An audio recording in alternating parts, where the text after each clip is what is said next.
네, 안녕하십니까. MBN 뉴스와이드 김만흠입니다.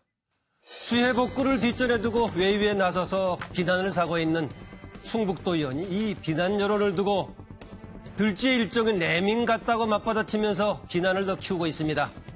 1980년대 주한 미군 사령관 위컴이 한국민을 들쥐라고 표현해가지고 국민적인 분노와 지탄을 산 적이 있었죠.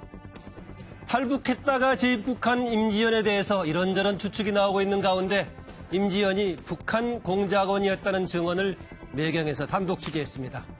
오늘 MBN 뉴스아이드에서 6분의 패널과 함께 이런저런 얘기 분석해 보겠습니다. 어서 오십시오. 안녕하세요. 네, 어서 오십시오. 네, 첫 번째 주제 보여주세요. 우병우는 맞고 최순실만 받아본 쏟아지는 박정부 문건들. 제목 벌써 3차 공개. 청와대에서 그동안에 이미 발견했던 것을 오늘 정리해서 일부를 발표했습니다. 오늘 박근혜 정부의 문건 504건 추가 발견했던 것을 발표를 했습니다. 물론 최근에 세 번째 발견했다고 했던 것이 안보실과 그다음에 다른 한 곳이 어디죠? 국정상황실. 국정상황실이었죠. 국정상황실 두 군데였었는데 안보실은 따로 지금 정리하고 있다고 해가지고 오늘 504건은 국정상황실에서 발견된 문건을 발표를 한 건데요. 대강 이런 얘기가 나와 있습니다. 발견된 문건은 2014년 3월부터 2016년 10월까지의 문건이었다. 이 내용 중에서는 삼성물산 합병안 관련해서 국민연금 의결권 행사 방향에 관한 내용도 포함되어 있는 문건이 있다. 보수 농객 육성 활성화와 보수단체 지원 문건이 있다. 혹시 우리 농객 중에서 이 육성 전략에 따라서 지원받은 분이 있나 모르겠습니다.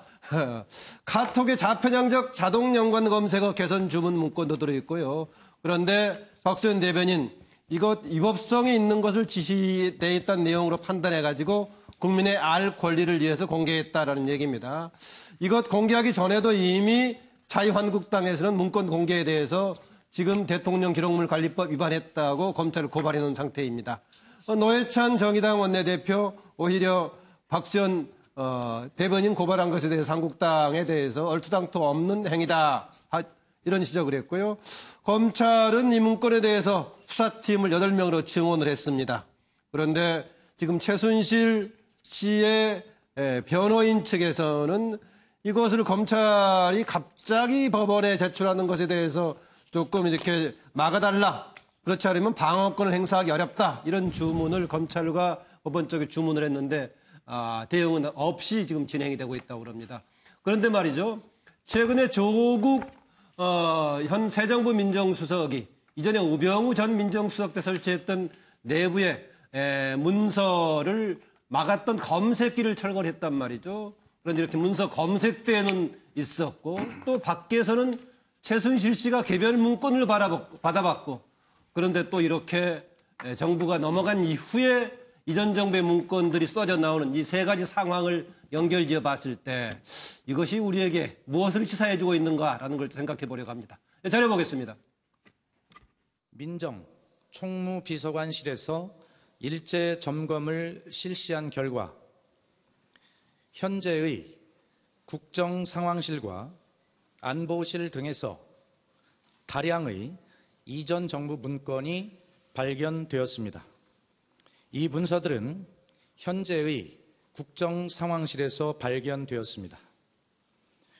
이곳은 이전 정부에서는 정책조정수석실의 기획비서관실로 사용되었습니다. 문건들은 2014년 3월부터 2016년 10월까지 작성한 것으로 현재까지 504개의 문건이 분류되었습니다.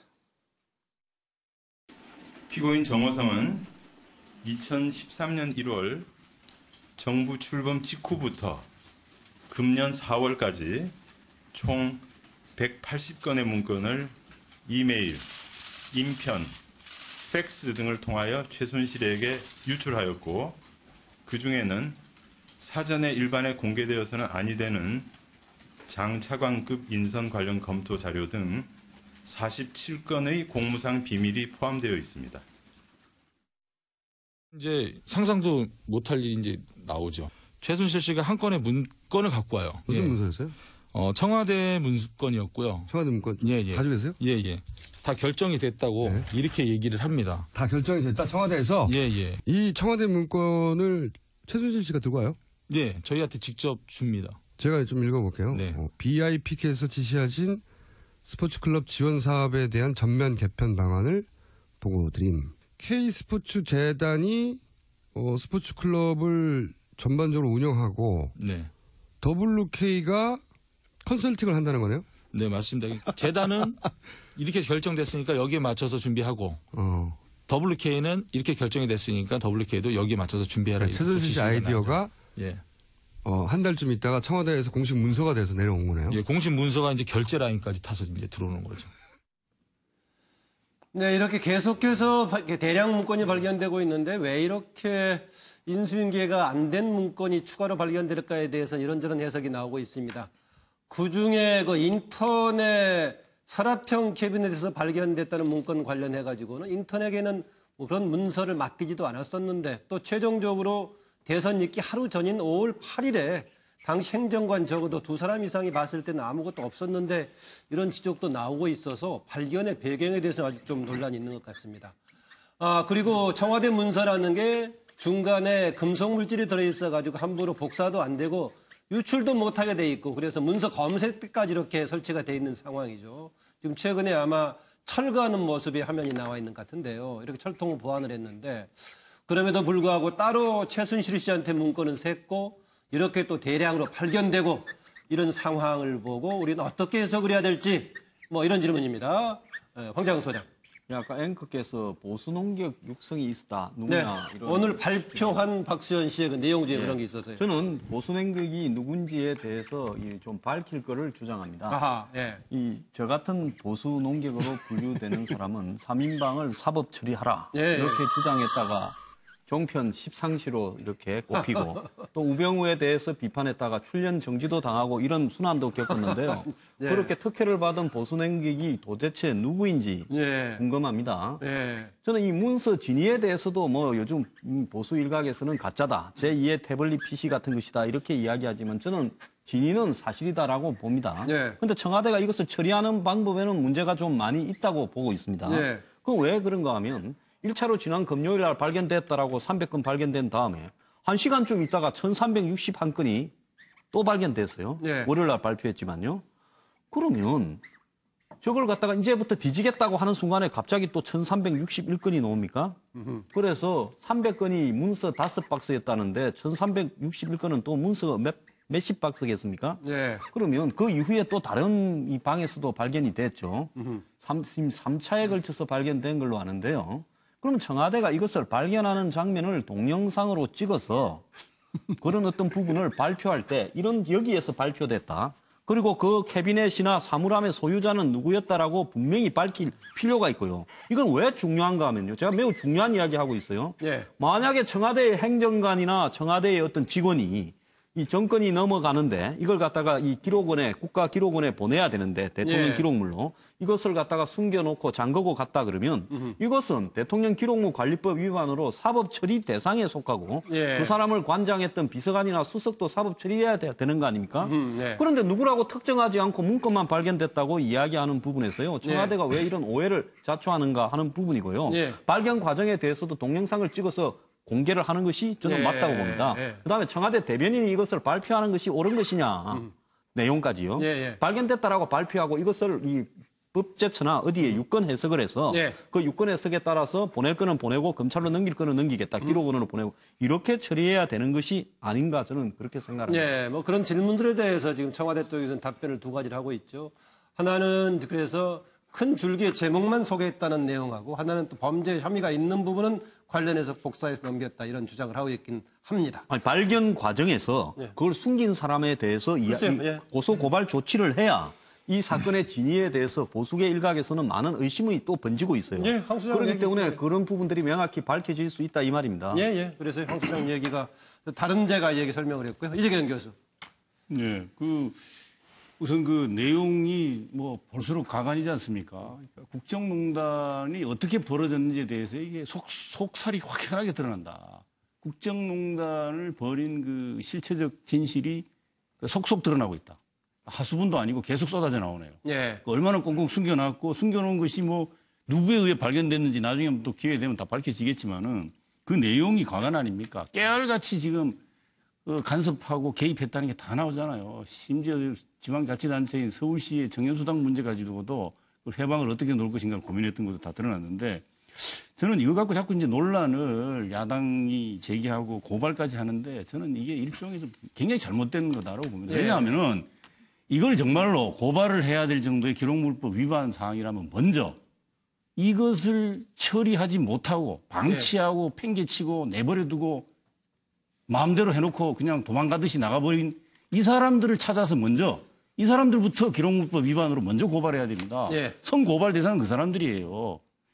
그리고 두 번째는 이건 사실 그동안 검찰이나 특검이 계속해서 압수수색을 법원의 영장을 받아 압수수색을 집행하려고 그러는데 그걸 방해했지 않습니까? 네. 사실은 이건 벌써 검찰 특검에 가 있어야 될 자료입니다. 네. 두말하지 않고. 그래서 이런 점들을 우리가 유념해서 참작해야 되고 또 그 청와대가 발표하는 자꾸 형식 가지고 문제를 삼는데 제가 보기에는 형식이 문제가 아닙니다. 지금 이게. 네. 들어있는 내용의 문제인 것이고 또 이 청와대도 나름대로 법률적 검토를 충분히 한 것 아니겠습니까? 네. 오늘 얘기 나온 것처럼 일반 기록물이고 비밀 부분 도장도 안 찍혀 있는 부분이라는 거 아니겠습니까? 네. 그리고 국민의 알 권리라고 하는 부분 충족해야 된다. 그냥 조용히 뒤에 검찰에 갖다 주면 이게 그냥 덮어질 일입니까? 기자들이 바보도 아니고 취재해서 뭐가 들었냐, 어떻게 됐냐, 그냥 소모적인 논쟁에 휘말리지 않게 네. 하기 위해서 투명하게 처리했다는 측면도 있다는 점을 네. 같이 봐야 된다. 네. 이걸 얘기하고. 아까 황 수장이 지적했던 더 조금 뭔가 신뢰감을 더 주기 위해서는 발견했던 과정에 대한 좀 더 투명하고 아니면은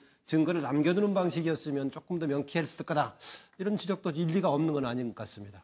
예, 그러니까 김광국 두 부장. 분의 의견이 좀 반대인 것 같아요 보니까. 그렇습니까? 예. 저는 좀 중간쯤 되는 것 같아요 보니까. 예. 왜냐면은 양비론인데 저는 이번 요즘에 이러한 문서를 발견하고 공개하고 하는 걸 보면서 참 안타깝다는 생각이 들더라고요. 이게 어떤 거냐면 이 국가의 청와대 문서는 어떻든 이 국정농단을 한 정권이든 잘된 정권이든 예.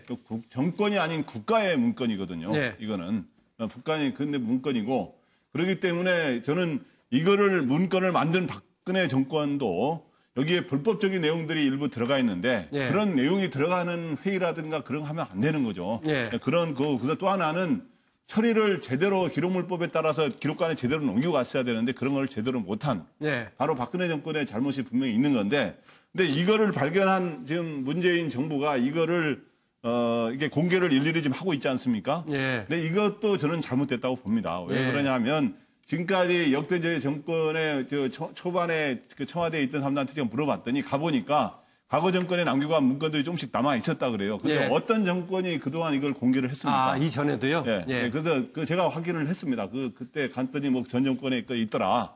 그런데 그 역대 지금 예를 들어서 김영삼 정부가 과거 군부 정권에 얼마나 많은 잘못들이 있었습니까? 예. 근데 그때 굉장히 군부 정권 그 잔재 청산에 나섰습니다만은 그 문건을 공개하지는 않았거든요. 기록물 관리법은 이제 노무현 정부 때 만들어진 예, 것인데 맞아요. 그 그래서 이후가 적용 대상이죠. 과거 정권의 잘못을 청와대 문건을 공개하면 바로 드러나는 거 아닙니까? 근데 예. 그렇게 한 과거가 없었는데 그런 측면에서 우상호 원내대표가 뭐라 그랬냐면 전 원내대표가 청와대 문건을 여론몰이식으로 공개할 필요는 없는 것 같다. 이런 예. 이야기를 했어요. 민주당에. 예. 저는 그 점에 어느 정도 공감을 하고 바로 문제가 있다면 그 내용을 예. 검찰에 넘겨서 수사하도록 하고 예. 그 검찰의 수사 결과를 지켜보는 그런 게 하는 거지 이거를 여론몰이식으로 이렇게 하는 거는 바람직하지 않다고 생각합니다. 예, 일종의 청와대에서 여론몰이 하고 있는 그런 경향이 있다라고 김광국 부장 보고 그러니까 있고요. 그 잘못은 분명하게 검찰에 수사를 시키는 거로 예. 그렇게 하면 됩니다. 아니, 근데 네, 서영호 이게 소장. 지금 청와대가 여론몰이를 해야 될 이유가 뭐라고 생각하세요? 만약 있다고 그렇게 제가 생각하신다면 이야기할게요. 그거는 왜 지금 사전 여론몰이를 수사가 합니까? 진행되고 있는 시점에서 나왔기 때문에 아니, 저게 무슨 증거 여론몰이를 하고 능력에 있다라는 비판을 관해서는 받을 바로 수가 있는 판단할 거예요. 거죠. 예. 증거 능력이 있는지 없는지는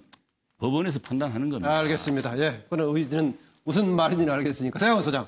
네, 문건으로 세운 정권, 문건으로 무너지는 거에 교훈이 아닌가 싶은 생각이 듭니다. 박근혜 전 대통령 정부가 대선 기간에 NLL 그 문건이라고 하는 고도의 남북의 그 긴장과 관련된 외교안보 문서를 흔들면서 대선에 결정적으로 사용하지 않았습니까? 그래서 유리한 국면을 벌었는데 결국은 정윤의 문건으로부터 시작해서 국정농단을 문건 유출이라고 하는 그 사건으로 덮음으로 인해서 결국은 국정농단을 제때 막지 못함으로 해서 박근혜 정권이 최순실 게이트로 인해서 침몰하고 탄핵에 이르게 됐는데요. 제가 볼 때는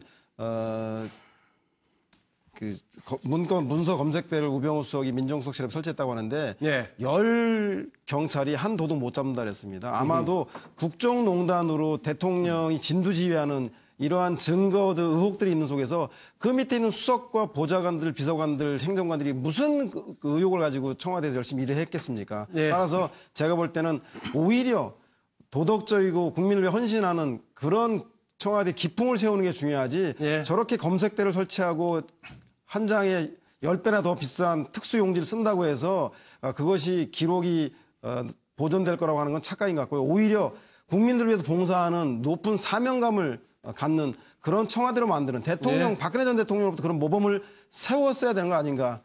결국은 그래서는 문건으로 세운 정권은 문건으로 망하게 마련이다. 국민의 네. 민심에 믿고 국민을 위해서 헌신하는 정부를 만들어야 한다는 교훈을 준 것 같습니다. 문건으로 무너진다. 무너진 이후에 지금 문건이 발견되고 있는 거죠. 예. 정기남 소장. 요즘에 청와대가 발표하고 있는 걸 보면 썩 유쾌하지는 않습니다. 하여튼 쓴웃음을 지을 수밖에 없는데 국정농단의 실상이 알려지는 것을 그토록 두려워한 나머지 사실 문서 한 장 나가지 못하도록 보안을 강조했던 어떻게 보면 박근혜 정권의 민낯이 드러나고 있지 않습니까? 네. 근데 이게 연일 이렇게 공개되는 걸 보니까 내일 또 공개되는 겁니까? 잘 모르겠어요.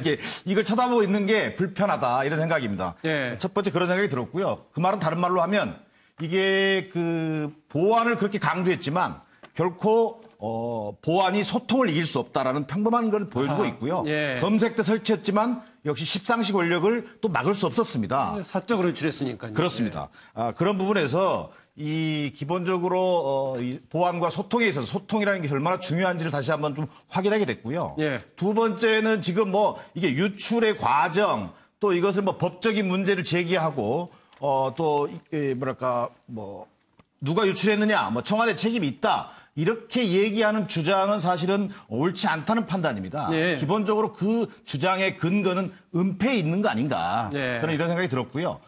그래서 이번에 나타난 문제들이 대단히 중요한 사실들이 많습니다. 세월호 국조위가 천일 동안 사실은 정무수석실 캐비넷에 감금되어 있었던 겁니다. 네. 그리고 또 박근혜 정부가 보수단체를 선거에 동원했던 그런 또 구체적인 내용들이 나오고 있지 않습니까? 네. 이런 내용들은 철저한 조사를 거쳐서 어떤 적법한 절차에 따라서 위법한 부분이 있다면 또 철저히 수사해야 한다. 이런 생각이 하나 들고요. 예. 마지막 한 가지 말씀드리면 그럼에도 불구하고 지금처럼 여론몰이식 공개에 대해서는 저도 개인적으로는 좀 부적절하다는 판단입니다. 예. 언제까지 매일매일 이렇게 나갈 겁니까? 저는 기본적으로 과유불급이라고 했습니다. 이게 자칫 살아있는 권력이 죽은 권력을 마치 사냥하는 것처럼 비치기 시작하면 예. 오히려 역효과가 날 수도 있다.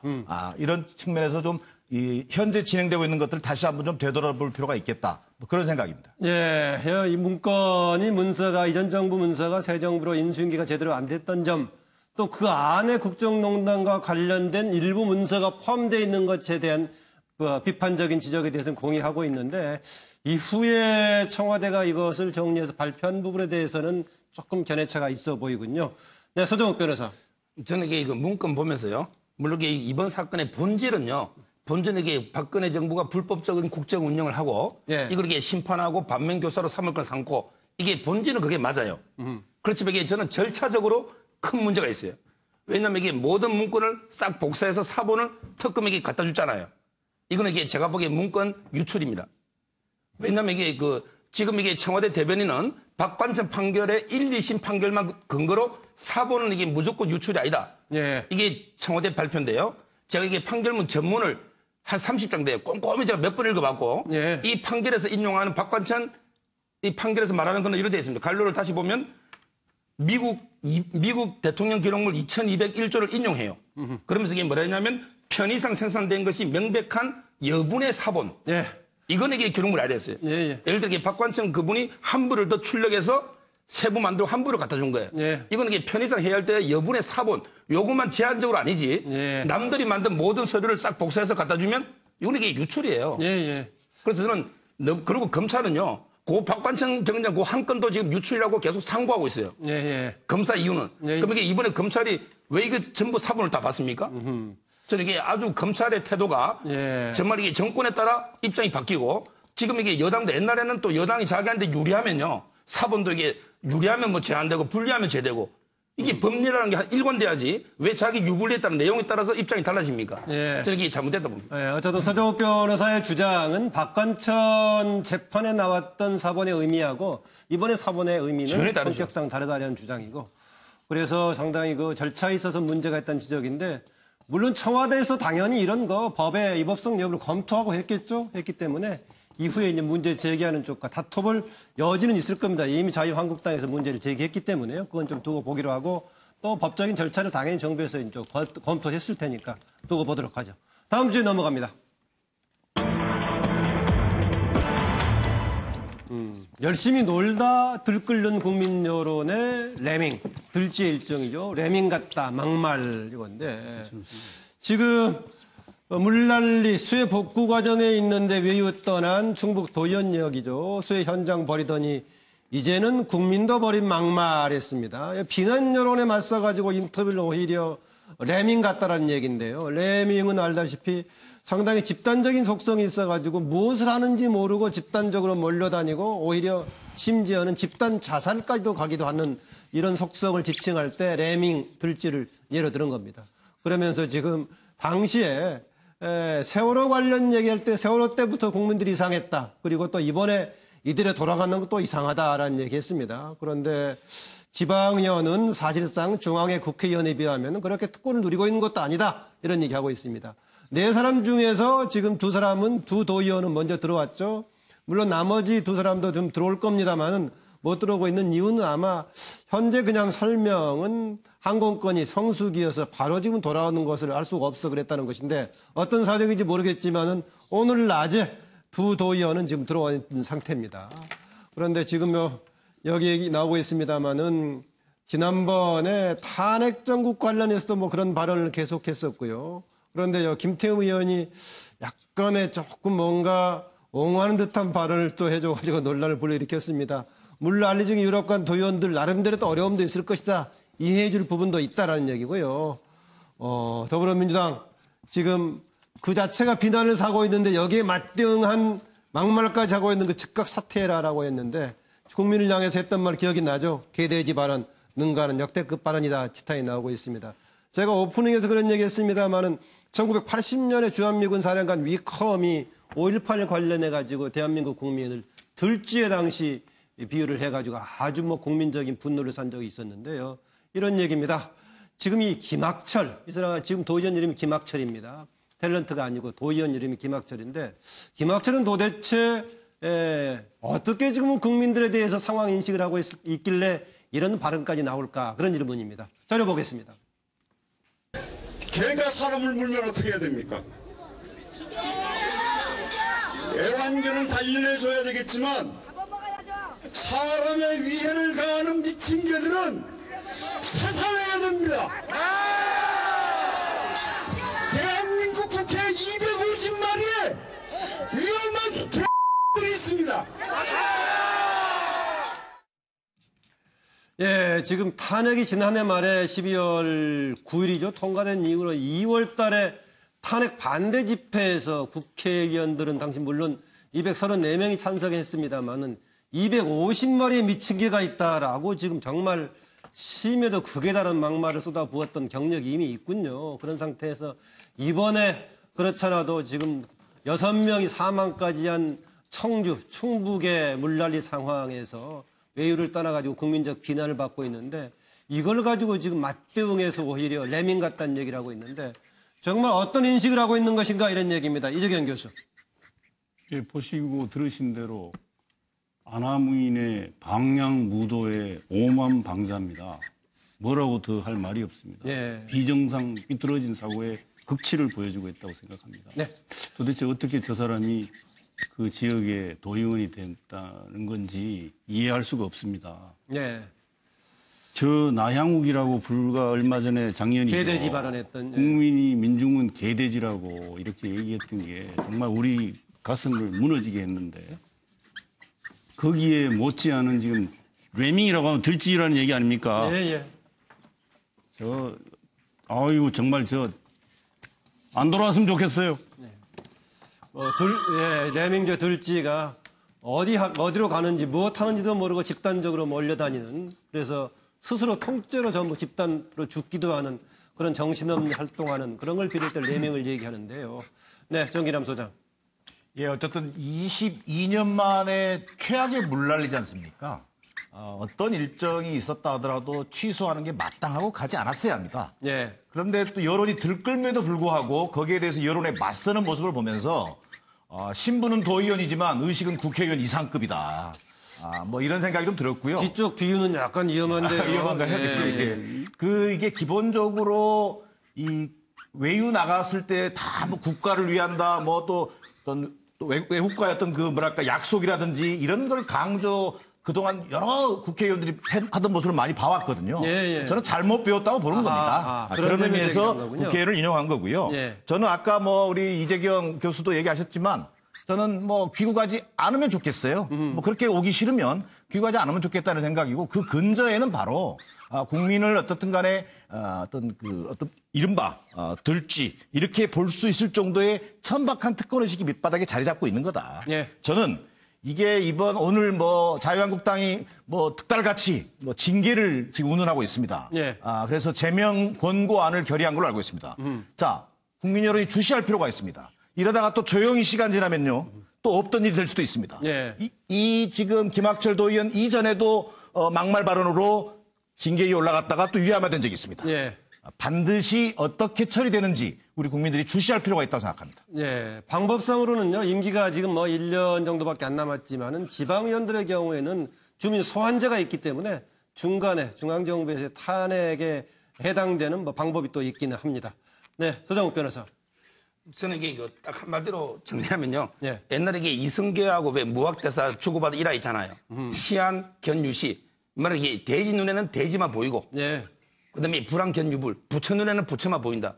제가 보기에 눈에는 뭐만 보이는 거 아닙니까? 레밍 눈에는 레밍만 보인다. 그렇죠. 저는 제가 국민이잖아요. 아마 그분은 제가 지처럼 덜지처럼 이게 보일지 몰라도 저는 그분은 아주 훌륭한 정치인으로, 훌륭한 도인으로 봅니다. 오히려 또 그렇게 역설적으로 눈에는 이게 뭐만 보이고 눈에는 뭐만 보이니까. 결국은 지금 서 변호사는 자기 자랑을 한 거예요. 그러네요, 결국. 네, 황장우 소장.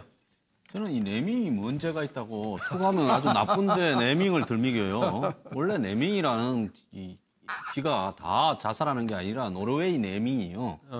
개체수가 갑자기 정폭했을 때 개체를 조절하기 위해서 우두머리가 끌고 가서 강이나 호수에 빠져서 일단 개체수를 조절해가지고 생존 전략의 일환입니다. 근데 원래 또 존 니컴이 이 주한미군 사령관이 80년도 이 이야기를 했을 때요. 우리가 뼈아프게 받아들여야 될 부분이 있어요. 왜냐하면 80년대 전두환이 군대를 갖다 막 동원해가지고 했을 때 미군의 동의를 받았댔는데 존 니컴은 한국의 민주화 시위를 지지했고 더 나아가서 군대 동원에 대해서 부정적이거나 매우 소극적이었죠. 그런 어떤 부분에서 전두환이 이 유혈 진압을 하고 난 이후에 또 한국의 이 상류 지도층이나 이런 사람들이 그 전두환을 전부 따르니까 시대가 바뀌면 따라간다. 어떻게 그 속성이 저런 식으로 강경 진압을 하면 또 거기 다 몰려다니느냐 해서 레밍이라고 하는데요. 그래서 존 니컴은 좀 억울한 측면이 있다라는 겁니다. 뭔가 반성할 측면도 있죠. 그런데 김학철이 이제 레밍을 이야기했는데 저 사람이 지난번에 탄핵 시위할 때는 자기가 국회의원 250명을 그렇게 비난을 했는데 그럴 때가 아닐 때 저 사람이 자기한테 공천을 주는 국회의원한테 그런 말을 할 수 있는 사람인가? 그러니까 그때는 탄핵 이 반대에 몰려서 그런 말을 했는 거 아닙니까? 본인이 레밍에 대해서 자기한테 스스로 좀 돌려서 이야기해야 될 게 아닌가? 저는 그렇게 봅니다. 자기한테 돌려서 얘기할 거다. 아까 서정욱 변호사가 했던 얘기하고 비슷합니다만은 아까 레밍도 레밍이었었지만은 국회의원들 250명을 향해서 광견병 얘기를 하면서 광견 미친 개가 250 있다라고 얘기하는 것은 정말 갈 때까지 가는 발언 같아요. 김광국 부장. 네, 저는 이 김학철 의원은 그야말로 제가 며칠 전에도 이야기한 적이 있습니다만은 진짜 그야말로 배신의 정치를 하는 사람이다. 이럴 경우에 배신의 정치라는 용어를 써야겠군요. 그러니까 이제 박근혜 전 대통령이 말할 때 본인의 말을 안 듣는 사람이 배신의 정치가 아니라 진짜 자기를 뽑아준 국민을 배반하는 발언한 거 아닙니까? 예. 그렇기 때문에 그야말로 배신의 정치죠. 자기 뽑아준 이 유권자, 국민들에게 충실한 그리고 그 사람들의 이익을 대변하기 위한 걸 해야 되는데 그 사람들을 다시 자기를 뽑아준 사람들을 비난하는 그것도 이런 식으로 아주 이상한 동물에 비유해가지고 이렇게 했으니 예. 배신의 정치고 이 배신의 정치를 한 사람에 대해서는 그 유권자들이 분명하게 심판을 해야 돼요. 네. 근데 이제 보니까 그런데 유권자 심판 내년 6월까지 갈 수 있을까요? 그러니까 그 전에 이제 징계를 할 것이고 네. 어떻든 분명하게 그런 걸 보여줄 수 있는 방법은 선거로 확실하게 심판을 보여주는 게 가장 확실합니다. 네. 그 중간에 그 책임져야 될 정당에서 책임을 지지 않는다면 그 책임의 일부가 그 정당한테 가지 않겠어요? 네, 그래서 일단은 정당에서는 공천을 안 주든지 뭐 이런 것들이 있을 거고 어떻든 국민들은 망각하지 말고 그런 식으로 확실하게 돼야 되고 예. 어떻든 이 유권자들을 이런 식으로 아까 말했지만은 저렇게 들지라든가 이런 아까지만 그 전에 뭐 말하는 뭐 개 돼지라든가 이런 데 비유하고 이런 거는 있을 수가 없는 얘기예요. 과거에 이제 트루만 대통령이 국민은 호랑이와 같다 할 때 호랑이에 비유한 거 그런 거는 뭐 있을 수 있습니다만은 하여튼 이런 일이 다시는 없도록 해야겠습니다. 네. 최강호 소장. 네, 김학철 충북도의원 1970년생 47세 충주고등학교 고려대학교 정치외교학과 졸업 충북 지역 신문사 기자를 했습니다. 김학철 의원에게 한마디만 전해드리겠습니다. 개, 돼지, 들쥐들은 땀 흘려 일해도 7명이 사망하고 200억 원이나 넘는 재산 손실 나고 집이 떠내려가고 있는데 그런 들쥐들이 낸 세금으로 놀러 가는 게 말이 됩니까? 예. 제가 볼 때는 이 문제에 대해서 내가 잘못 걸려서 재수가 없었다고 생각할 것이 아니라 평소에 국민들과 도민들을 어떻게 생각하고 의정활동하는지에 대해서 깊이 있게 반성하고 그것에 대한 책임을 질 각오를 하시고 한국으로 돌아오셔야 될 것 같다는 생각이 듭니다. 그렇지 않으면 제가 볼 때는 임기를 본인의 대로 마치지 못할 우려가 매우 클 정도로 국민들, 특히 수해를 당한 그 지역 주민들은 매우 분노하고 있다는 걸 분명히 알아야 될 것 같다는 생각이 듭니다. 예. 이제 돌아와야 된다는 소리가 빈번하게 나왔을 때 했던 말이 이대로 돌아가는 것도 웃기는 일이다라는 얘기까지 했습니다.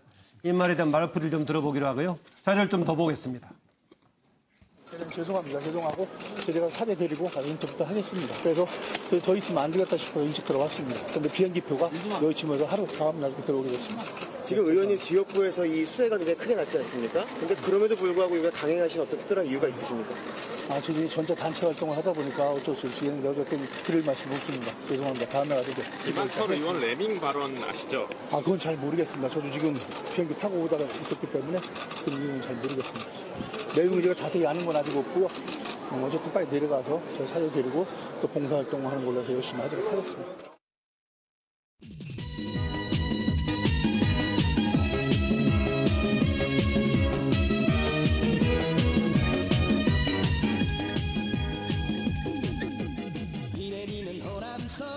예. 지금 이제 그동안의 외유성 현장에 관한 약간 그림으로 뒤에 나왔는데요. 이대로 돌아가는 것도 웃기는 일이다라고 얘기했습니다. 앞에 나왔던 화면은 당사자들 중에서 오늘 귀국한 두 사람 중에 한 사람 박봉순 도의원에 관한 인터뷰였고요.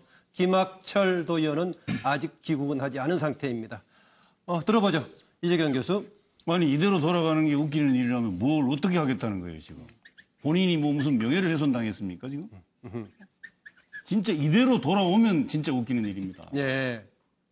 당신을 찍은 손가락이 원망스럽다고 아마 유권자 국민들은 지금 손을 물어 뜯고 있을 겁니다. 예. 그래서 이 김학철 도의원 문제는 당연히 다뤄야 됐고 이 근접한 경계선에 있는 우리의 공직자들의 문제도 한번 같이 생각을 해봐야 될 겁니다. 정기람 소장. 아마 본인은 지금 굉장히 억울해하고 있을 겁니다. 어쩌다가 잘못 걸린 케이스로 받아들일 텐데 그만큼 천박한 문제의식이 그렇게 드러났다고 생각하고요. 저는 아마 본인은 집단 외유, 1박 2일의 집단 외유를 나갔는데 돌아오려니 이제 집단 제명을 지금 눈앞에 두고 있거든요. 예. 어찌 보면 그 들쥐 같은 레미의 신세가 될지도 모르기 때문에 본인도 아마 웃길 겁니다. 그러나 들어와서 결국 또 아마 짧은 말로 국민들을 현혹하려고 할 겁니다. 죽을 죄를 졌습니다. 절대 믿을 일이 아닙니다. 네. 김광덕 부장. 일단 뭐 고민하다가 아마 갔을 텐데 수해 난 뒤에 수해가 16일 날 났는데 18일 날 갔잖아요. 네, 17일 날 인터뷰를 하고요. 네, 갔는데 기왕 갔는데 가자마자 돌아오면은 그야말로 그런 판단도 못하는 자기 잘못을 바로 인정하는 게 되니까 바로 인정하기가 싫은 어떤 아집 때문인데 네. 진짜 판단 또 다른 판단 미스인 거죠. 계속 한번 저 운전대를 잘못 잡으면 계속 저렇게 잘못하는 경우가 있는데 네. 일단 좀 바로 정신 차리고 빨리 돌아와서 앞으로 국민의 심판을 받아야죠. 네, 황재영 소장. 저는 뭐 가끔 국회의원 또 시도의원 그리고 또 무슨 공기업의 간부 이런 사람들이 외유 떠났다가 사고 나는 걸 보고요. 예. 그 정도 되면 요즘 여행 뭐 패키지도 싸졌고 해서 자기 돈으로 가는데 별 어려운 사람이 아닐 건데 예. 자기 돈으로 뭐 수해 났을 때 자기가 간다고 누가 뭐라고 그러겠습니까? 그건 그냥 도덕적인 수준에 불과한 문제죠. 예. 그래서 이 국비를 써서 놀러를 가니까 문제되는 거 아니겠습니까? 근데 저분이요. 탄핵 반대 때 한 이야기들을 보면 매우 센 이야기를 하면서 자기 인기를 끌어가는 것 같아요. 예. 그래서 기왕에 엎어진 일, 위약적인 척 가자. 이 위선적이란 말도 있듯이 네. 위약적인 것. 네. 일부러 나쁜 것처럼 하는 것 척 하자라고 네. 완전히 자기 캐릭터를 정한 것 같아요. 네, 그렇군요. 네, 서 변호사. 저는 이게 저번에 말풀이를 먼저 하면요. 예. 저 말뜻은 이런 뜻 같아요. 어차피 이게 돈은 돈대로 쓰고 요거는 이게 욕대로 모은 거 끝까지 한번 가보자. 이게 말풀이고요. 예. 저는 이게 이분한테 꼭 한 말씀 드리고 싶어요. 예. 잘못은 누구나 할 수 있어요. 갈 수는 있어요. 예. 그러니까 이게 뉘우치고 돌아와야죠. 예. 근데 과이불개 시위가 이 공자님 말씀인데 예. 정말 이게 잘못을 하고도 고치지 않는 거 이게 진짜 잘못이다. 예. 이 말을 꼭 해주고 싶어요. 예, 오늘 연거푸 교훈적인 얘기를 계속 마무리해주군요. 서양호 소장. 네, 인천공항에서 내려서 청주로 바로 가자니 그 충북 도민한테 맞아 죽을지도 모르겠고 그렇다고 신촌에 있는 이대로 돌아서 가자니 서울 시민한테 걸렸다가는 진짜 뼈도 못 추리겠고 뭐 그런 뜻 아닌가 싶은데요. 예. 어찌거나 저쩌거나 이번 기회에 아마 돌아오는 비행기 안에서 나 완전히 포털에 떴어라고 오히려 좋아하진 않을지 제가 볼 땐 그런 정도의 생각을 가진 의원 정도밖에 보이지 않아서 그 심히 걱정되는 그 분입니다. 저기 신촌은 어떤 의미를 쓴가요? 아니 이대가 신촌에 있잖아요. 아, 이대로. 그래서 이대로. 네. 이대로. 알았습니다. 별로 안 웃겼나요? 네, 다음 주제로 넘어갑니다.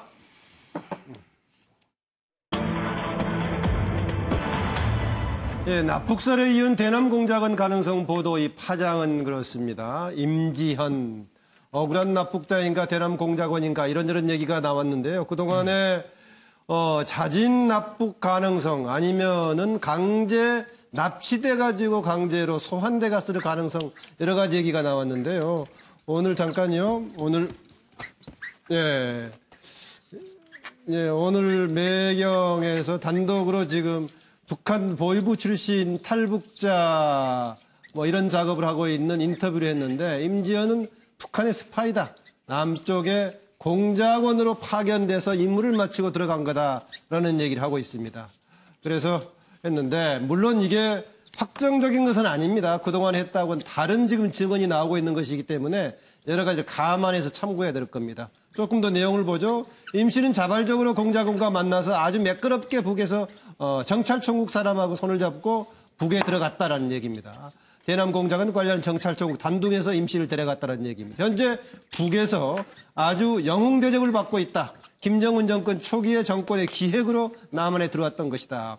그 기획의 목적은 한국 쪽에 가면은 더 힘들다는 것을 보여주기 위해서 만든 일종의 광고 모델이었다라는 것인데 과연 그런 목적으로 갖고 그런 효과를 거뒀나라는 것입니다. 또 그동안에 또 보도에 따르면은 갑자기 납치됐다는 거 증거로 나왔던 것이 강남 살고 있던 고시텔에 그대로 본인이 쓰던 물건을 두고 갔다라는 것이었는데 실제로 취재를 가보니까 정말 쓸모없는 것은 하나도 없었다.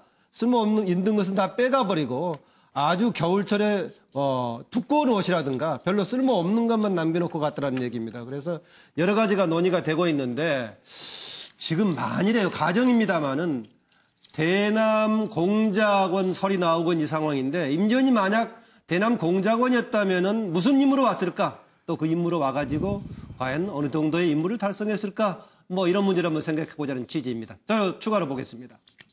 그분 마지막으로 보신 게 언제예요? 4월달이죠. 근데 뭐 방 계약 뺀다고 뭐 그런 것도 없으시고 그냥 바로 그냥 갔어요. 그냥 가고 키도 다 놔두고 다 지금 쓸모 있는 거 다 가져가고 허접한 거 놔두고 겨울은 두꺼운 옷이니까 못 가져갔나 봐. 고추가 많잖아요. 독바나 이런 거. 타카 뭐 이런 거. 스웨터, 두꺼운 스웨터. 가방 가져가. 비닐을 내 그렇게 가방. 그럼 약간 좀 본인이 떠날 걸 알고 약간 챙겨가지고 간 걸까요? 나는 그렇게 가요. 냉장고 다 빼놓고 괜히 오는 사람은 켜놓고 가기도 하고 이제 올 사람은 안 빼놓고 가죠. 근데 약간 좀 필요한 짐 같은 건 다 없었다는 말씀이시죠?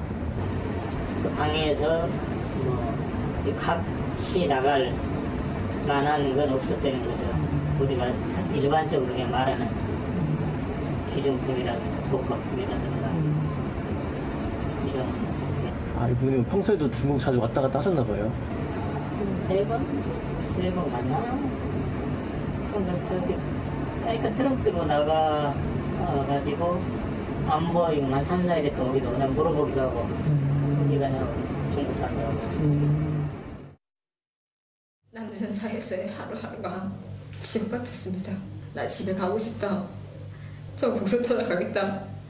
이렇게 말하면 그들은 이제 너는 지금 지은 죄가가 있는데 적의 땅을 밟는 순간 청살당할 것이다. 가면 죽는다. 이런 말들을 짓고 있습니다.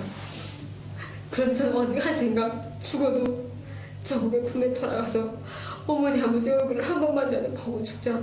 이런 생각으로 저국의 품에 돌아왔습니다. 저기 임지연 씨가 그 1,000만 원 송금한 게 가족들 탈북 비용인가에 관한 얘기가 있는데 보통 보면 저희는 탈북 비용 하면 그 1,600에서 1,800만 원 이렇게 작년까지 했었는데 이게 지금 다 그 현금으로 해서 그 한 번에 일시불이거든요. 끊어서 내는 그런 게 아니거든요. 북한에서 그 브로커한테 돈을 주는 방법도 있지 않을까요? 북한에서 그만한 그 천문학적 숫자 그만한 돈을 북한에서 주고 나올 만한 사람이 없어요. 지금 임지연 씨가 송금한 게 배달 사고 났다고 하는데 이제 뭐 배달 사고 났다고 해가지고 저는 처음에 그 뉴스를 보고 놀랐던 게 어떻게 그렇게 많은 돈을 보낼 수가 있지? 이런 생각을 했고 저희는 돈을 300이고 400이고 보내도 한국에 아는 사람 한국하고 연결돼 있는 사람이 있을 때 그 사람을 통해 가지고 브로커를 선택을 하거든요. 왜냐면 지금처럼 이런 사고가 일어날 수가 있으면 일어났다면 그 사람한테 책임을 물으면 되니까. 근데 지금 그 책임을 예. 특히 이게 탈북자 관련된 문제는 뭐 자칫 어떻게 우리가 해석하느냐에 따라서 파장이 미치는 쪽이 있기 때문에요. 상당히 신중하게 해석을 해야 됩니다. 그동안 대개 이제 북한 관련 문제가 나왔을 때는 이후에 얼마 지나고 나면 엉뚱한 사실로 밝혀지기도 하고 왔다 갔다 하고 부정확합니다. 그런데 말이죠. 아까 나왔다시피 보도들이 현장에 지금 고시텔 관리자가 정말 쓸모 있는 것을 다 가져가 버리고 현재 모수는 뭐 나머지만 남았다 이렇게 얘기하고 있는데 왜 전혀 대비 없이 갑자기 나간 것처럼 일제히 보도가 됐나 하여튼 모르겠습니다. 이 상황 과연 만일에 대남 공작원의 임무를 띄고 왔다면은 어떤 임무를 띄고 왔을까? 그 임무는 과연 달성했을까? 이런 질문이었습니다. 이번에는 서정욱 변호사. 저는 이게 뭐 여러 미스터리가 있는데요. 예. 개인적인 생각은 저는 이게 대남 공작원이 아니고 아니다. 저는 이게 납북 내지 협박에 의해서 이게 다시 끌려갔다고 여전히? 보는데요. 그걸 이게 제 주장의 논거로 최근에 김정은 위원장이 예. 노동당 간부한테 이런 지시를 했어요.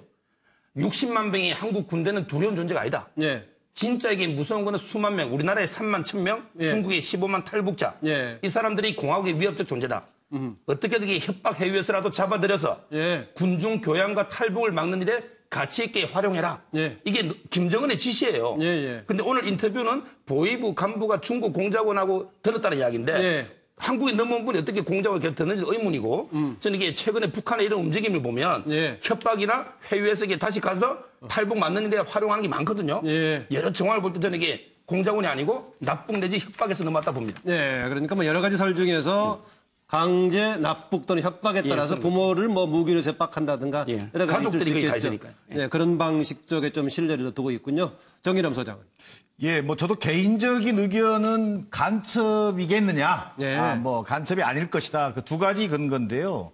첫 번째는 사실은 약 4년인가요? 3년 정도 남한에 탈북한 뒤로 3년 정도 정착을 하고 있었거든요. 예. 어찌 보면 간첩이라면 비교적 성공한 케이스건 예. 또 잘 정착하고 있다고 봐야 되거든요. 굳이 간첩을 다시 소환할 일이 있겠는가 뭐 이런 생각이나 들었고요. 두 번째는 또 간첩이라는 게 대부분 신분을 숨겨야 하잖아요. 예. 근데 저렇게 공개적인 활동을 하면서 북을 이렇게 어떻게 보면 공격한다든지 이러기는 좀 어려웠지 않겠는가 뭐 이런 생각이고요. 그러나 그래도 이게 만약에 대남 공작원이었다면 저는 탈북민들이 지금 세터민들이 약 3만 명이 넘어가고 있거든요. 예, 국내에만요. 국내에만. 그렇죠. 예. 지금 북으로서는 어쨌든 체제 유지에 가장 중요한 고민거리입니다. 예. 자, 결국은 남한에 가봤지만 남한은 살 곳이 안 되더라라는 것을 체험하고 그 체험을 과장하는 광고 모델로 아마 쓰고자 했던 것은 아닌지 뭐 이런 생각입니다. 만일 그렇다면.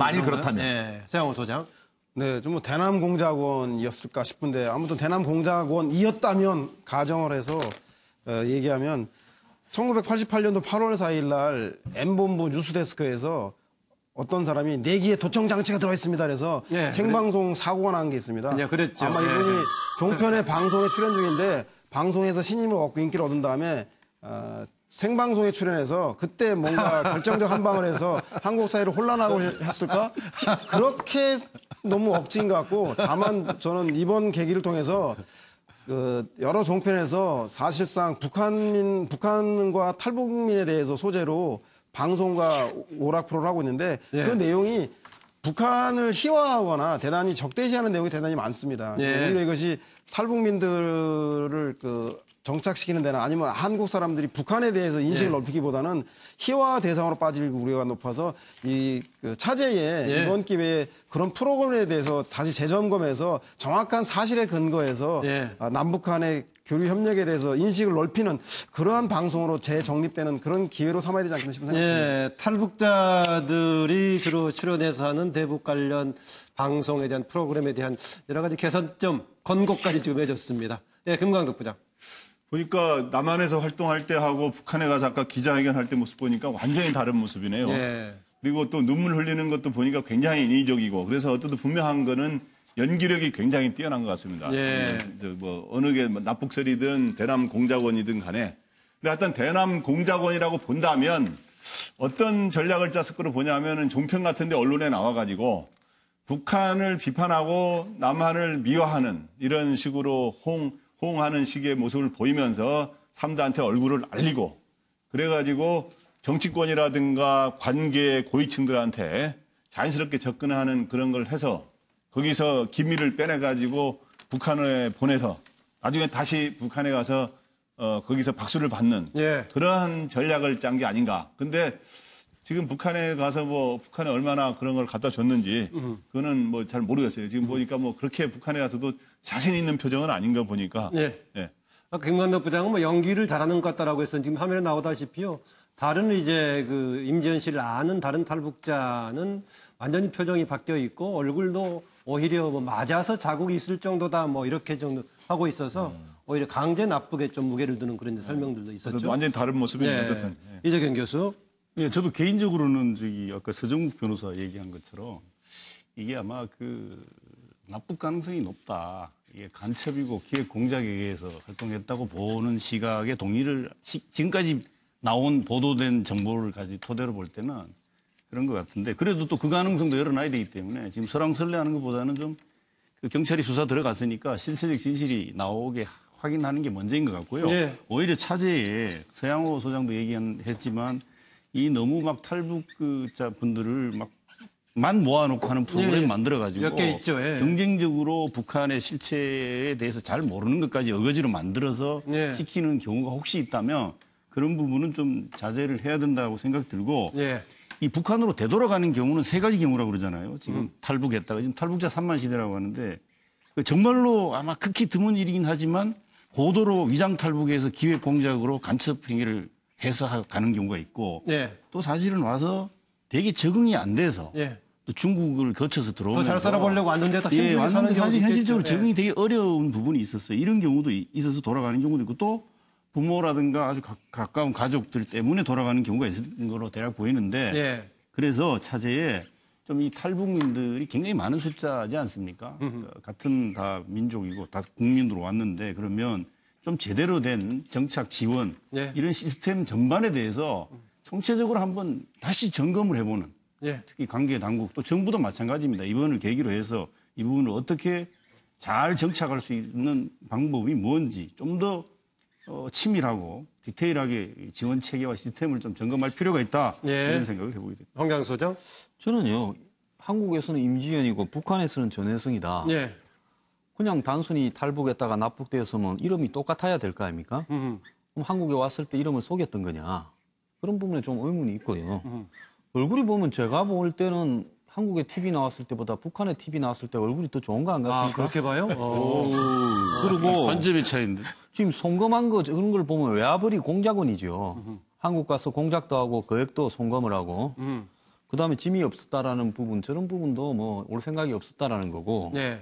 또 경로를 보면 요즘 북한이 뭐 중국하고의 관계에서 미국이 하도 쪼고 이러니까 단둥 이런 부분을 통해서 들어가는 게 불가능하다 말이 네. 맞을 수 있을 겁니다.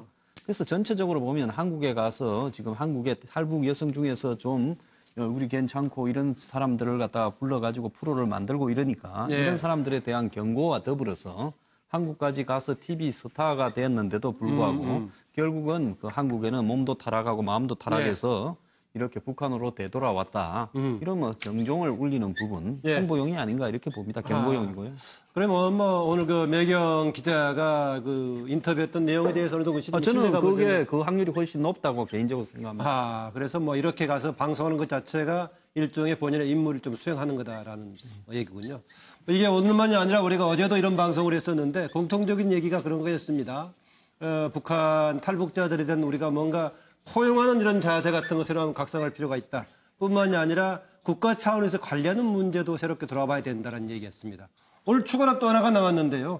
탈북자들 중심으로 된 방송에서 너무 과도하게 북한에 대해서 뭔가 비판적인 관점 알지도 못하는 끌어내려는 그런 방송은 조금 지양해야 된다. 개선의 과제가 아닌가? 이것도 정말 생각해 볼 부분 같습니다. 다음 주제로 넘어갑니다. 박근혜 전 대통령의 삼성동 집 박근옥으로 계약을 시도했다. 계약을 시도했던 최순실의 어머니 임선희 씨는 왜 그랬을까라는 겁니다. 지금 이 이야기는요. 당시 공인중개사가 이제 검찰에서 당시 박근혜 전 대통령과 최순실과의 경제 공동체라는 것을 입증하려고 당시 매매 과정에 대해서 이제 물어봤던 것입니다. 그래서 당시 중개사가 90년 박근혜 전 대통령의 삼성동 자택 매매했던 공인중개사 현재 계약서 사본도 보관 중이다. 그 집을 매입하려고 할 때 삼성동 이 주택은 경호가 쉬워서 마음에 든다. 다른 데는 골목으로 돼 있지만 여기는 좀 넓게 단독으로 해서 경호가 쉽다 이런 얘기였습니다. 매매대금도 임선희 씨가 직접 계약하고 냈다 이런 얘기 나왔습니다. 전에 이런 얘기가 이미 보도가 된 적이 있습니다만 그게 아니라고 최순실 씨가 아니라고 부인을 했는데요. 지금 당시 공인중개사가 사본도 가지고 있다가 나왔는데요. 당시 계약 당시에는 명의를 박근옥이라는 이름을 해달라 계속 우겼다는 겁니다. 가명으로 해달라. 그런데 그렇게 할 수 없다라는 것인데 당시 매매가 10억 5천만 원. 임선희 씨, 최순실의 어머니죠. 자기합수표로 석장으로 결제를 했다 이런 얘기입니다. 특검에서는 바로 이 매매 여러 가지로 이제 경제 공동체를 했습니다. 그 중에 하나가 장충동 집 매매되기 전에 이것이 구입했는데 돈이 어디서 나왔을까? 다른 쪽에서 해왔던 바로 돈을 했던 것이고 임선희 씨가 지불하는 것이기 때문에 임선희 씨와 박근혜는 경제 공동체인 증거다 이런 얘기인데 그것은 이미 유영하 씨는 그렇지 않다. 장충동 집 이미 매매했고 잔금 치렀다는 얘기고요. 박근혜 전 대통령 여러 군데서 그런 얘기했죠. 특히 정규제 TV하고 인터뷰에서 경제 공동체는 엮어도 너무 엮은 말이다라는 것이고요. 그런데 박 전 대통령 관련해가지고 전두환 당시의 수경사령관 했던 청와대에서 나왔던 돈 6억 1억음 줬던 것이고 그게 최 씨 일가의 종잣돈이 됐을 것이다. 이런 여러 가지 얘기 나오고 있습니다. 왜 이렇게 박근혜 대통령 다시 문제가 불거졌는데 최순실의 어머니 임선희 씨 삼성동 자택 가명 계약 경호 걱정까지 하면서 했던 것인데 과연 무슨 사이길래 가명 계약을 요구하면서 경호 걱정까지 했을까? 이런 질문입니다. 자료 보겠습니다. 자기한테 공주인지 아나 봐. 그러니까 뭔가 자꾸 이제 이상한 걸 부탁하는 모양이지. 그 공주인가 봐 할 때 언제쯤이었어? 그것도 한 2000년도 되는 것 같아. 같이 순실이하고 저 엄마하고 타고 가면서 순실이가 전화하고 그런 데니까 전화하고 끝나고는 어머 막 자기가 아주 공주인지 아나 봐. 그래서 잘해요. 희한하게 경제 공동체라는 말을 만들어냈는데 그거는 엮어도 너무 어거지로 엮은 거고요. 예. 또 그 경제 공동체라는 말은 암만 생각해도 이상하니까 예. 특검에서도 철회를 했어요. 대통령을 끌어내리고 탄핵시키기 위해서 그토록 어마어마한 거짓말을 만들어내야만 했다고 한다면 그 탄핵 근거가 얼마나 취약한 건가 그런 생각을 했습니다. 네. 우리가 이 시간에 뭐 관련 얘기하면서 그 말지원했던 얘기 나오고 박근혜 전 대통령이 정의를 직접 지칭하면서 전해달라고 했던 내용들이 여러 가지 자료가 나왔는데 물론 이것은 또 상대에서 당사자는 부인을 하고 있으니까 그게 사실이라면 경제 공동체 차원이 아니라 아예 가족과 같은 관계다 우리가 이런 얘기 하기도 했습니다. 그건 좀 나중에 지켜봐야 할 것 같고요. 어쨌든 가명에다가 경호까지 걱정했던 임선희 씨, 최순실과 어떤 관계를 입증해 주는 것인가라는 질문이었습니다. 예, 최양호 소장. 네, 저는 뭐 대를 이은 지주와 마름 관계 아니냐 생각이 들어요. 그 최태민 씨는 박정희 대통령 시절에 박근혜 영예를 등에 업고 온갖 그 치부를 통해서 부정 축제를 하지 않았습니까? 예. 그래서 아마 최태민, 임선희가 박정희의 지주라고 하는 사람이 마름 재산 관리인이었다고 한다면 아마 박정희 전 대통령의 그 딸 박근혜 전 대통령은 바로 최순실 씨가 그 재산 관리 대행 역할을 해주는 게 아닌가. 그것을 입증하는 게 바로 임선희 씨가 박근옥이라는 이름으로 그 삼성동 자택을 직접 사주는 그리고 대금을 현금으로 지불하는 그 과정을 통해서 확인할 수 있는 게 아닌가라는 생각이 듭니다. 예, 박근옥. 지금 순간적인 생각인데 박근혜의 집이라는 것을 줄여서 혹시 박근옥이라고 하지 않았을까라는 생각이 언제 들기도 하네요. 안 웃깁니다. 상상력이 기발합니다. 상상력. 아재 개그입니까? 네, 아니 그냥 지금 상상력이 이재경 교수. 훌륭한 상상력. 예.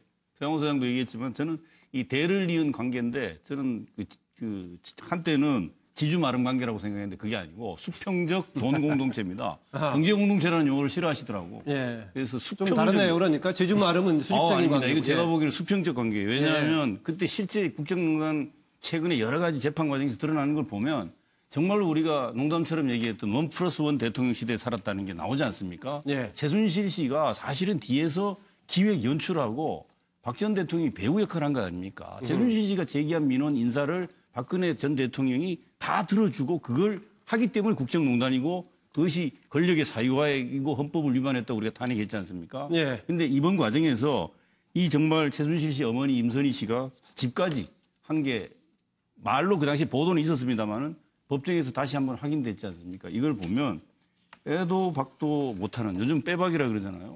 그런 상태의 수평적 돈 공동체다 이렇게 볼 수가 있겠습니다. 네, 수정욱 변호사. 저는 이게 그 특검에서 아마 법적으로 좀 분석해 보면요. 아마 이게 뒷부분이 정확하게 최순실하고 박근혜 대통령 관계를 특검에서 규정할 때는 이익 공유 공모 공동정범이랍니다. 이익을 공유하는 공모 공동정범. 그게 정유라 지은 부분인데요. 그리고 서 변호사 때문에 법률 용어를 많이 배우네요. 그렇죠. 근데 쉽게 말하면 공동지가 경제공동체 하는데 근데 저는 여기에 대해서 또 하나의 정황 증거를 내놨다. 이번에 특검이. 왜냐면 이게 이익 공유가 되려면 가장 중요한 게 의식주 아닙니까? 그럼 이게 바로 옷값을 대납한 거. 그 다음에 식, 바로 이게 먹는 건데 치료도 먹는 거 일종이니까 비선진로, 길라임, 차명으로. 그 다음에 주, 바로 이게 차액, 사억 있잖아요. 장충동 집하고 6억에 팔고 이걸 대납하면 박근옥. 이게 또 하나의 정황 증거 되는 거예요. 이런 게 의식주를 계속 같이 했다면 이게 정황 증거들이 모이면 바로 이게 직접 증거로 이익 공유 관계 되는 거 아닌가. 특검에서 이런 또 하나의 증거를 내놓은 거죠. 그래서 저는 다 동의하고 짧게 한 말씀만. 대납이 아닙니다. 차액. 자기 돈을, 자기 돈을 낸 거예요. 물론. 제가 보니까. 그러니까 두 얘기를 보완하면 되겠네요. 오늘 서정욱 변호사 세계적인 문서에 오늘 상당히 돋보입니다. 정기남 소장. 저는 이런 생각이 들었습니다. 제주는 곰이 부리고 돈은 최순실 일가가 뭐 이런 생각이 들었는데요. 이건 다 무슨 말이냐면 기본적으로 아까 뭐 대를 이어 충성하고도 좀 관련이 있습니다만 기본적으로 박정희 정권 때는 최태민, 임선희가 네. 재산 관리를 하고 또 박근혜 전 대통령 때는 최순실이 재산 관리 역할을 했는데 결국은 그러면 그 이익에 이 두 사람의 관계는 가족을 뛰어넘는 뭐 경제 이익 공동체라는 걸 보여주는 단적인 증거가 되는 것이고요. 예. 그러나 그 이익을 누가 취하고 있느냐? 저는 그 재산 관리인 정도 수준이 아니라 기본적으로 최순실 일가가 실질적인 그 재산을 소유하고 있는 것으로 보여진다. 실제 지금 특검 이 재판에서도 나타나고 있습니다만 지금 이미 최순실의 일가의 그 은닉 재산이 상당한 규모를 알려졌지 않습니까? 예. 저는 이번 재판 결과를 통해서라도 끝까지 그 어떤 범죄 수익에 해당되고 또 불법적으로 취득한 어떤 그 은닉 재산은 철저히 환수해야 될 거라고 봅니다. 그리고 어쨌든 이 당시만 해도 1990년이면요. 지금도 큰 돈입니다만 10억 5천만 원이라는 거액을 소위 가명으로 계약하고 자기 압수표를 발행하도록 임선희가 했다는 것은 그만 네. 가족을 뛰어넘는 경제 공동체를 보여주는 단적인 증거라고 보여집니다. 네. 황 소장, 이게 그 1990년이면은 박근혜 전 대통령이 민간인 상태였는데 예. 당시에도 경호까지 고려를 할 수가 있었을까요? 그러니까 정치에 등장하기 한 8년 전쯤 되는 그렇죠. 시점 예. 아닙니까? 그런데 이렇게 했다라는 거는요. 두 가지가 있다고 봅니다. 일단은 최 씨 일가의 뿌리 깊은 그 보안의식요. 최태민이 그렇게 돈을 축적하고 빼돌렸다는데 지금 아직도 그 꼬리가 안 잡히잖아요. 언론이 다 달라들었는데도요. 예. 또 최순실 또한 이번에 이 국정농단이 들어서 말기에 드러날 때까지는 남편 정윤회가 뭐 거론되고 3인방이 거론됐지 최순실이 안 나타났지 않습니까? 예, 그랬죠. 그리고 이번에 정유라가 그 집에서 탈출해가지고 법정에 정인으로 나가는 모양을 한번 보세요, 새벽에. 예. 그 집안에 아주 그 보안에 대한 내력이 있는 것 같고요. 그래서 아마 이 가명이나 네. 경호 이런 것도 된 것 같고. 또 다른 한편으로는 최순실이 원모 심려가 있었다. 그러니까 박근혜 대통령을 대통령으로 만드는 과정에서 긴 일정이었다. 자신이 그냥 이 실명으로 해서 이렇게 사줬다면 대남 논란이 한간에 퍼졌을 거 아닙니까? 예. 그걸 미리미리 저렇게 대비를 해서 이런 네. 사건이 터질 때까지는 저것이 덮어졌잖아요. 예. 예, 그러니까 저 때부터 대권이나 이런 정치 복귀에 대한 계획이 있었다 봅니다. 네. 박근홍은 저는 계속해서 박근혜 집으로 밀겠습니다. 예, 김광덕 부장. 예, 보니까 뭐 박근옥이라는 이름도 쓰고 박근혜 원래 본명도 쓰고 그다음에 길라임도 쓰고 뭐 여러 가지를 쓴 거로 나오고 있는데 이렇게 가명을 많이 쓰는 사람들 보면은 우리도 주변에 가끔 그런 사람들이 있어요. 술 먹을 때 가명으로 외상을 별로 좋은 일 할 때 쓰지는 않죠. 예, 그러니까 뭔가 이 자기 자신을 숨기는 거 떳떳하지 못할 때 이렇게 숨기는 거라고 보이고요. 어쨌든 그렇게 해서 박근옥으로 계약을 해달라 이렇게 고집을 했는데 결국에 그때 공인중개사는 박근혜로 했다는 겁니다. 예. 그냥 고집을 했는데 좀 하다가 그냥 박근혜로 했다는데 그러면은 결국에는 또 등기부 등본에는 나중에 박근혜로 하려고 했던 거 아니겠습니까? 예, 그렇기 때문에 등기부 등본에까지 가명을 할 수는 없는 거니까 그럼 그 일시적인 기간 동안 숨기려고 했던 건데 왜 숨기려고 했느냐? 제가 보기에 하나는 자기가 돈을 대납한 거를 숨기려는 게 하나 있고요. 자기 출처, 경제 공동체라고 할 수 있죠. 또 하나는 당시에 장충동 집을 팔았느냐 안 팔았느냐 논란이 있는데 이게 좀 논란이 될 수 있기 때문에 하는 그런 것도 있을 수 있다는 생각이 들어요. 왜냐하면 그 당시는 이미 그럼 미리 언제 시점이 안 맞잖아요. 그리고 또 하나는 대외적으로 빨리 이제 박근혜 이름으로 바로 알려지면 바로 곧 동네 소문이 나버리기 때문에 아까 말했지만 경호라든가 여러 가지 문제에 이런 뭐 그것보다 신경 쓸 게 생기기 때문에 그렇게 하지 않았느냐. 그래서 박근혜의 옥으로 아까 그렇게 이름을 한 것 같습니다. 예. 아까 황 수장이 경호 관련 얘기는 상당히 설득력 있는 설명 같습니다. 과거 때부터, 최태민 때부터 워낙 그런 보안, 특히 돈도 관련이 있으니까요. 이런 것에 대한 기본적인 그런 심정이 있는 데다가 또 정치적으로 깊은 대통령이 되고자 하는 일정도 고려하지 않았겠는가 뭐 짐작도 해보기도 합니다. 또 하나 추가적인 질문 드릴게요. 전두환한테 받았던 6억. 박근혜 전 대통령이 전에 대선 과정에서도 이것은 나중에 정부에 국고를 환원하겠다라고 했었는데 지금 박 전 대통령은 어떤 심정일까 이런 질문입니다. 예, 자료를 보겠습니다. 9억 원을 받은 것이 아니고 처음부터 6억 원을 받았습니다. 그리고 3억 원을 수사 경력금으로 돌려준 사실이 없습니다. 그 6억 원은 그럼 생활비로 쓰라고 받으신 겁니까? 예, 유자녀 생계비 명목으로 받았습니다. 그때 한참 경황이 없을 때인데 그 전두환 전 대통령 측에서 심부름을 왔다고 하는 분이 저를 만나자고 해서 제가 청와대 그 비서실장실 그쪽으로 갔습니다. 거기서 저에게 그 봉투를 전해주면서 이것은 그 박 대통령이 쓰시다 남은 돈이다. 아무 법적인 문제가 없으니까 지금 생계도 막막하고 하니까 이거를 생계비로 쓰라고 이렇게 그 전해줘서 감사하게 저는 받고 나왔습니다. 그리고 아까 또 6억이나 이런 거에도 얘기를 하셨는데 사실은 그 당시에 그 아버지도 그렇게 이제 흉탄에 돌아가시고 나서 어린 동생들과 그 살 길이 막막한 상황에서 이런 거 아무 걱정이 문제가 없으니까 좀 배려하는 차원에서 이렇게 해주겠다 할 때 뭐 경황이 없는 상황에서 또 그거는 받았습니다. 그러나 저는 자식도 없고 또 아무 그런 그 어떤 가족도 없는 상황에서 나중에 그것은 다 사회에 환원을 할 것입니다. 전두환 대통령으로부터 받은 위로금이 6억입니다. 70년대 말 정도로 계산을 하죠. 예. 강남의 아파트 한 채 가격이 얼마입니까? 얼마나 200만 원입니다. 200만 원. 자, 그럼 아파트가 300채 가격입니다. 음흠. 자, 그런데 그 아파트를 우리 아내는 어찌됐든 한 채를 받았어요. 그죠? 예. 300채 가격에서 한 채를 받은 겁니다. 예, 예. 박지원 회장도 그 당시에 아파트 한 채가 있었습니다. 받은 겁니다. 예. 298채 아파트는 어디로 가 있죠? 거기에 나는 최태민 일가가 부를 축적한 시드머니로 갔을 확률이 굉장히 높다고 우리는 의심하고 있는 겁니다. 예, 신동욱 씨에게 비춰봤을 때 당시 6억이면 엄청난 많은 돈이었다는 얘기는 맞습니다. 물론 강남의 당시 아파트 한 채가 200만 원, 이보다는 훨씬 더 했습니다. 최소한 1,000만 원 이상은 가지 않았을까 그런데 그렇더라도 엄청나게 큰 규모의 돈이었습니다. 청와대에서 나왔던 돈이 9억만이 아니라 더 훨씬 많았고 다른 방식으로 유출됐다라는 것인데 그것은 확인이 안 되고 서류로 남아 있습니다. 어쨌든 간에 6억 사회에 환원하겠다라고 했던 박근혜 전 대통령 현재는 어떤 생각을 할까 이런 얘기였습니다. 이재경 교수.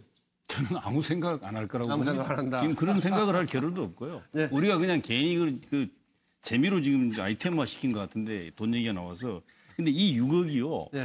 지금 대략 그 당시 1980년에 그 6억이면요. 한 20배 통상 보거든요. 물가 상승률 감안하면. 그 정도는 대략 시작이 되겠죠. 네. 근데 9억을 원래 받았다가 3억은 전두환 그 쿠데타 하는데 고생했다고 3억을 네. 줬다는 건지 뺏겼다는 건지 네. 그리고 자기는 6억을 받은 거 아닙니까? 이걸 아마 제가 보기에 그 적지 않은 돈입니다. 그 6억이. 네. 어떤 형태로든 간에 그것은 역할을 해서 오늘날 아마 계속 이렇게 불어나거나 늘어나서 어딘가에 축적이 돼서 남아서 숨겨져 있지 않을까 이렇게 생각 드는데 이거 나중에 좀 추징할 수 있다면 추징했으면 좋겠어요. 별로 지금 낼 생각이 없어 보인다, 생각도 없다 이런 얘기 같네요. 김광덕 부장. 당시 6억 원을 사회에 환원하겠다고 하면은 사실은 6억만 내면은 문제가 되는 거죠. 그러니까 그러면 아까 20배 정도 가치가 뛰었다 그러는데 당시 6억을 예를 들어서 부동산을 샀거나 은행에 예금을 했다는 그 기준으로 지금 돈 가치로 현재 가치로 하면은 수십억을 내놓아야 되는 거죠. 그러면 현재 공식 재산이 지금 등록된 재산이 어쨌든 한 3, 40억 되죠. 그러면은 그 현재 재산은 마이너스가 돼버리는 거죠. 뭐 다른데 또 최순실 일가와 만약에 공동체라면 다른 데 돈이 있는지 모르겠습니다만은 그래서 요즘에는 아마 아까 아무 생각 없을 거라 그랬는데 요즘엔 돈 쓸 일이 많잖아요. 변호사비도 내야 되고. 그렇기 때문에 요즘엔 지금 돈 생각을 좀 할 거예요. 왜냐하면 돈 쓸 일은 많은데 돈을 들어올 방법은 없으니까. 뭐 청와대에 있을 때 저축도 많이 했습니다. 그래서 그때 이 6억 환원을 내가 그때 대통령 되려고 말을 했는데 그 제대로 안 냈다고 또 그럴 거고 굉장히 지금 현재 변호사비도 없을 뻔했네 하는 이런 생각도 할 가능성이 있습니다. 네, 서정욱 변호사. 이렇게 오랜 시간이 지난 다음에 반환이나 변상하려고 했을 때 돈 가치를 어떻게 계산하나요? 그건 이게 아마 원금을 해야 돼요. 왜냐하면 이게 금고에 두면 지금도 6억이에요. 아파트를 사놨으면 몇십억 되죠. 근데 금고에 있으면 그대로 6억이에요. 자, 저는 이게 이 부분에 대해서 옛날에 박 대통령이 미생 지신을 강조했어요. 옛날에 세종시 수정 논쟁할 때 정몽준 대표하고 미생이 뭐냐면 정말 이게 애인하고 약속을 지키기 위해서 다리 밑에 기다리다가 비가 오는데 이게 익사당한 거 아닙니까? 그만큼 이게 원칙과 신뢰를 강조한 이분이에요. 그래서 저는 이게 박 대통령한테 지금도 모든 법의 근본 명제는 약속은 지켜져야 한다. 바로 이게 팍타 준트 제반다. 약속은 지켜져야 한다. 엄마로 이 말을 꼭 전하고 싶어요. 오늘은 여러 가지 법률 지식, 가짜 지식을 충분히 동원해서 서 변호사가 얘기하네요. 정기남 소장. 한마디로 얘기하면 추워도 돌려줄 생각은 없다. 없다. 그 이유는 어쨌든 간에 이게 본인이 노동을 통해서 번 돈도 아니고요. 예. 이게 덤으로 받은 경력금이거든요. 예. 그렇기 때문에 의식 자체가 돌려줘야 될 의무감을 전혀 가지고 있지 않을 거고요. 예. 두 번째는 그 정도로 공인의식이 없다.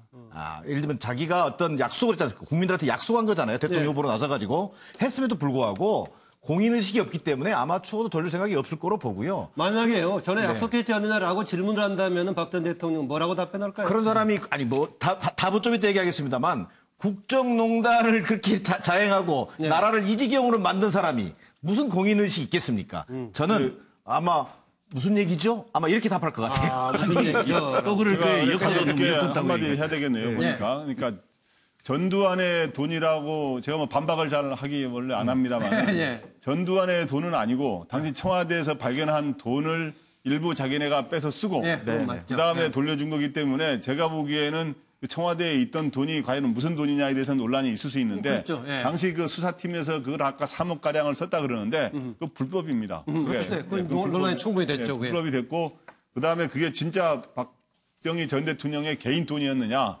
다른 걸 돌렸는데 다른 돈을 만약에 또 박근혜 전 대통령이 줬다면 그것도 문제가 되는 거고요. 당시 뭐 그런 그 계엄 상황이어서 청와대 금고에 관한 여러 가지 설이 있죠, 지금요. 예. 세하고 소장. 네. 저는 뭐 그 돈이 그 박근혜 전 대통령과 최순실 일가의 박채 본가의 종잣돈 역할을 했다. 박채 본가. 예. 그래서 본가는 아시죠? 분가하기 전에 함께 살던 집안을 본가라고 합니다. 예, 그래서 예. 박채는 경제 공동체, 경제 운명체라 생각하는데 79년도 6억이면 음마 아파트 30평 2천만 원이니까 30채고요. 현재 예. 금액으로는 300억입니다. 이것 예. 이외에도 최태민 씨는 영남대학이라든가 그리고 유경재단 그리고 뭐 각종 이권 개입을 통해서 부정 축제를 해서 그것을 시드머니를 해서 예. 지금 자녀들이 가지고 있는 부동산 재산만 수천억에 달하고 있지 않겠습니까? 예. 그렇다면 그 돈을 전체적으로 사회에다 환원해야 된다는 이야기인데 예. 박근혜 전 대통령의 얘기라고 한다면 저는 뭐 도저히 불가능할 것 같다는 생각이 들고요. 예. 박근혜 대통령 끝까지 이 문제에 대해서 부인하고 이 재판에서 유죄를 받는 한 있어도 돈 문제는 10원도 못 건드려야 하지 않겠나 생각이 듭니다. 예.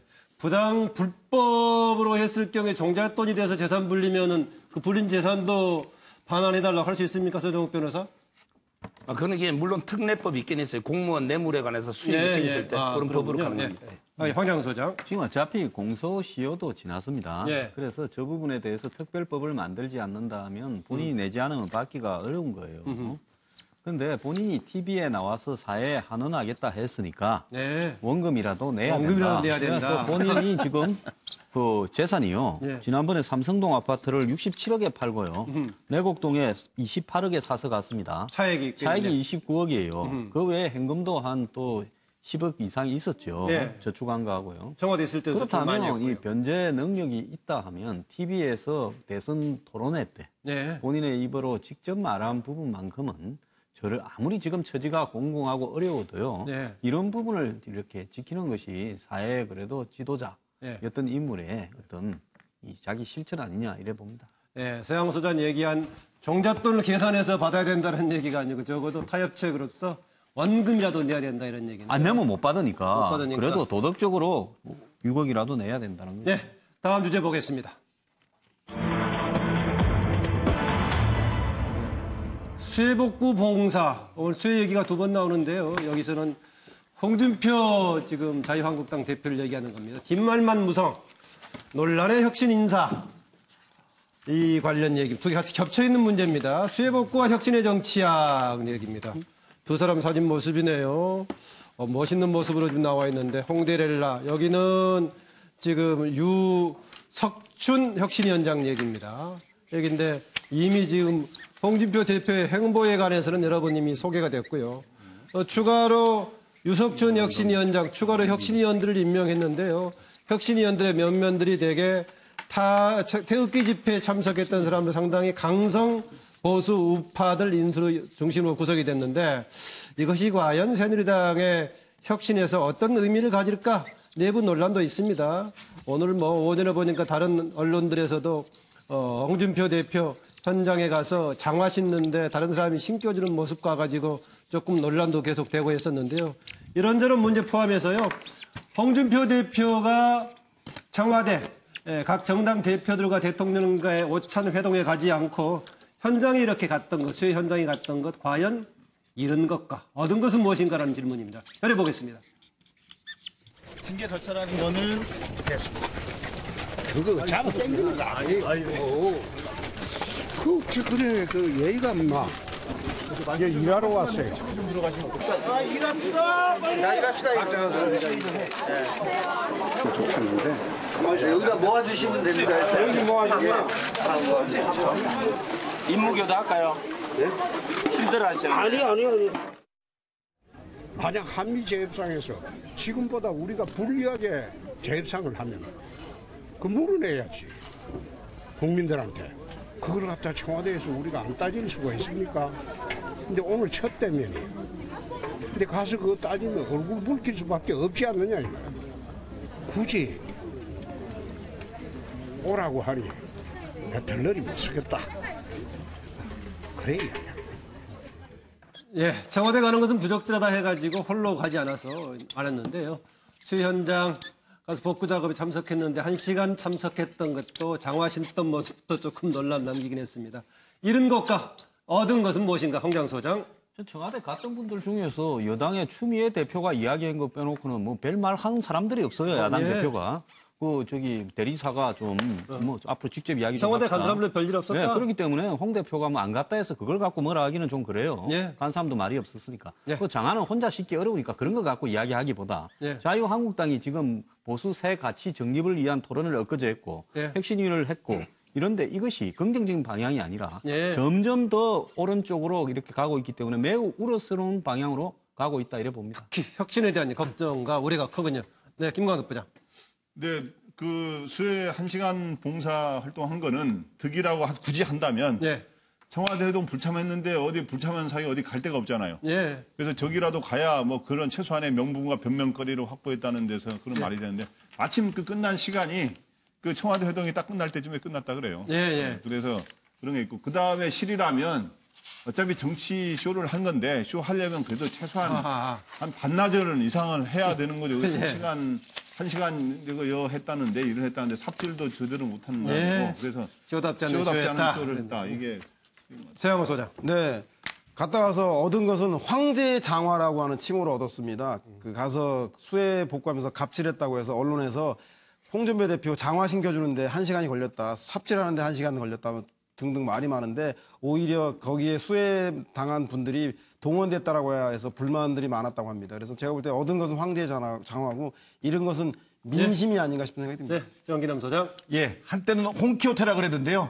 오늘은 또 홍대델라로 아마 이렇게 지금 칭해지는 것 같습니다. 영수회담 안 가고 딴짓하는 당대표나 또 수해 중에 해외 연수 가는 도의원이나 도찐 개찐입니다. 이재경 교수. 네, 저는 뭐 짧게 한 말씀만 드릴게요. 홍준표 대표 제1야당 대표입니다. 제1야당 대표답게 당 혁신 매진해야 되지만 국회 정상화시켜서 하는데도 제1야당의 대표 모습을 찾았으면 좋겠습니다. 네, 국회 정상화에 제1야당의 모습을 좀 보여달라. 수정 변호사도 발언할 기회가 있네요. 예, 한마디. 저는 이게 얻은 거는 별로 없어요. 얻은 게 별로 없다. 근데 이런 거는 절풍목으로 봅니다. 왜냐하면 이게 절풍목은 뭐예요? 정말 이게 바람에 머리 씻고 이런 거잖아요. 근데 황제장한 1시간 봉사가 절풍목입니까? 마지막에 여러 가지 주문까지 하면서 지금 마무리했던 것 같습니다. 오늘 MBN 뉴스 와이드 여기서 마칩니다. 이어서 김조앵커가 진행하는 MBN 종합뉴스 뉴스 8이 이어집니다. 고맙습니다.